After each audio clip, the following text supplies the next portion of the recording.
అమరవీరుల స్ఫూర్తితో నిరంతరం ప్రజాసేవ చేయాలని సిపిఎం జిల్లా నాయకులు దువ్వా శేషబాబ్జీ పిలుపునిచ్చారు.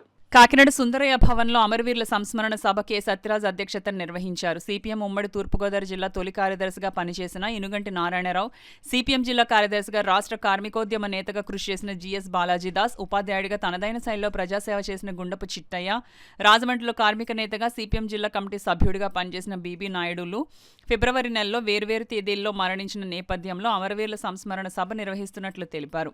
ముందుగా సిపిఎం జిల్లా కమిటీ సభ్యులు దువ్వా శేషబాబ్జీ, జి బేబీరాణి, ఎం రాజశేఖర్, సిహెచ్ రమణి, సిహెచ్ రాజ్కుమార్లతో పాటు సీనియర్ నాయకులు కర్రి నాగేశ్వరరావు తదితరులు అమరవీరుల చిత్రపటాలకు పూలమాలలు వేసి నివాళులర్పించారు.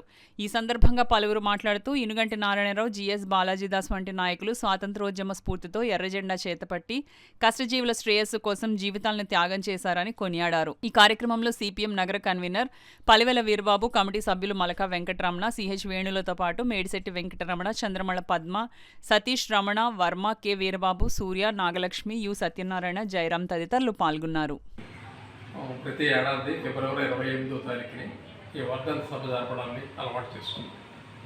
ఇందులో ఈ మొదటి ముగ్గురు స్వతంత్ర సమరయోధులు కూడా ఈ జిల్లాలో కమ్యూనిస్ట్ పార్టీ ప్రారంభకుల్లో వ్యవస్థాపక నాయకులు అందరూ కూడా వాళ్ళందరూ త్యాగాల ఫలితంగా ఏంటంటే ఈ జిల్లాలో కమ్యూనిస్ట్ పార్టీ నిర్మాణం అయింది, కార్మికోద్యమం నిర్మాణం అయింది, ప్రజా ఉద్యమాల నిర్మాణం అయింది. త్యాగాలు చేశారు, విశ్రాంతంగా కృషి చేశారు, నిరంతరము అధ్యయనం చేశారు, పేద ప్రజల కోసం అని చెప్పి పనిచేశారు. ఈ జిల్లాలో సాంఘిక ఉద్యమాలు, సంస్కరణ ఉద్యమాలు, మహిళా ఉద్యమాలు, కార్మికోద్యమాలు, వ్యవసాయ కూలీల సమ్మెలు, అలాగే ఇలాంటి ఉద్యమాలన్నీ కూడా ఏంటంటే వాళ్ళ నాయకత్వం. ఈ జిల్లాలోని అభ్యుదయ ఉద్యమాలు నిర్మించారు, కవులని, కళాకారులని సమీకరించారు. వాళ్ళ ద్వారా ఏంటంటే ఈ జిల్లాలో ప్రజా ఉద్యమాలను పెంపొందించి చేశారు. వీళ్ళు ఎలాగైతే పనిచేశారో, కృషి చేశారో వారి వారసత్వాన్ని జిల్లాలో ముందుకు తీసుకెళ్తారు.